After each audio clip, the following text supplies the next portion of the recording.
horta qof laba baasaboor leh iyo mid hal baasaboor leh waxay ku xiran tahay qof walba quality-giisa laakiin aan raay ahaan inkastoo aysan baasaboorka ku xirnayn qofka waxtarkiisa raay ahaan waxaan taageersanaa qofka halka baasaboor leh Soomaaliga sababtoo ah haddaan sababta ku daro badanaa dadka oo labada baasaboor leh waa qof oo diaspora oo banaanka ka imaaday oo aan xog badan ka hayn dadkii uu matalayay laga yaabo inay wadanka oo ku dhashay banaanka ama oo xilli hore tagay oo uusan xog badan wadankii ka hayn laakiin sakan oo degmada uu matalayo iyo familka uu matalayo iyo asaasiyaadkii ka jiray meeshii xaaladoodii iyo kii ceel loo qoday iyo kii waxbarasho loo geynay iyo kii kala yaqaan dadkii macnaheedu xildhibaanku shaqooyinka xildhibaanka waxaa kamid ah matalaad qodobka ugu weyn matalaadana qofku inuu dadka uu matalayo horta uu yaqaano ka warqabo xaaladooda og yahay baahidooda dareensan yahay laakiin nin laga yaabo inuu ilmihiisu Yurub degan yihiin asoo Yurub ka imaaday bari iska baxaya baahida aan dareemayn waxaan aaminsanahay xoogaa in laga fiican yahay iyadoo shalay waa u diideen haddana aniga raay ahaan hal baasabooraan taageersan magacaygu waa maxamed cabdi hortu wala maxaa fiican hortu sharcigu muxuu ka qabaa waxa anaga aragtideena waxa naga weyn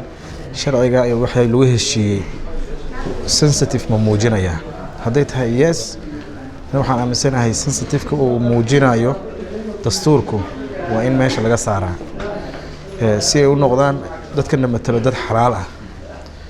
qofka markuu baasaboor soo qaato sida caadigan ah shuruudihiisa waxa kamid ah qofka inuu dhaarto wadankaas qadiyadiisa wadanka uu baasaboor ka qaadanaya qadiyadiisa inuu u dhaarto inuu u meel mariyo si kasta ha ahaato riski kasta uu galo haddii marka ay dhacdo qof siyaasi oo matalaya wadanka inuu wadankiina uu haysto baasaboor uu ka haysto dibadana uu baasaboor kale ka haysto waxay ugu noqonaysaa in dambiyo badan loo aaso markaan waxaan aaminsanahay waa no inuu qaadanin baasaboor ajnabi ah qof wato inuu matalin soo jeedinteeda waa sida madaxweynaha anigu waan dooriyay oo aalan u soo dhaweeyay markii madaxweynuhu iska celiyay sidoo madaxweynaha u celiyayna si la mid ah in xildhibaanadu iska celiyaan qofkii xil u qabanayo wadanka magacaygu warantii waa Maxamuud Maxamed Cartar kan tirsan ardayda wax ka barata Muqdisho runtii qof loo baasaboor wato ismaliyeeba macnuu keenaya sababtoo ah wuxuu hoos u dhigay baasaboorka Soomaaliga ah aniga u dhalanay mise qurux badnaan siilay mana wanaagsana inuu qofka loo baasaboor wato sababtoo diaspora ma aaminsan wadanka inay wax noo tarayaan inay dhibaatano keenaan ma faa'iidano ma keenayaan marka waxa wanaagsan qofka inuu baasaboorka Soomaaliga wato kadibna baahida iyo wadanka wax ka jiro saasaas leeyahay magacaygu waa Warsame Cabdinuur Maxamed haddii aan aragtidayda ka dhiibto in qof laba jinsiyadood loo ka noqdo dalka xildhibaan ama madaxweyne ka noqdo aniga waxa aaminsanahay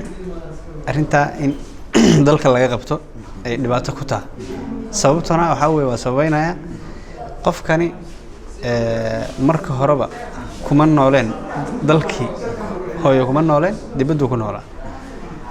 waxa dhici karto in uu si daacad ugu shaqeyn waayo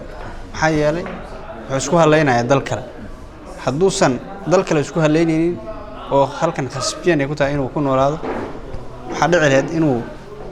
bulshada caadiga ah sidii uu noolaado oo dalka si daacadnimo ugu shaqeeyo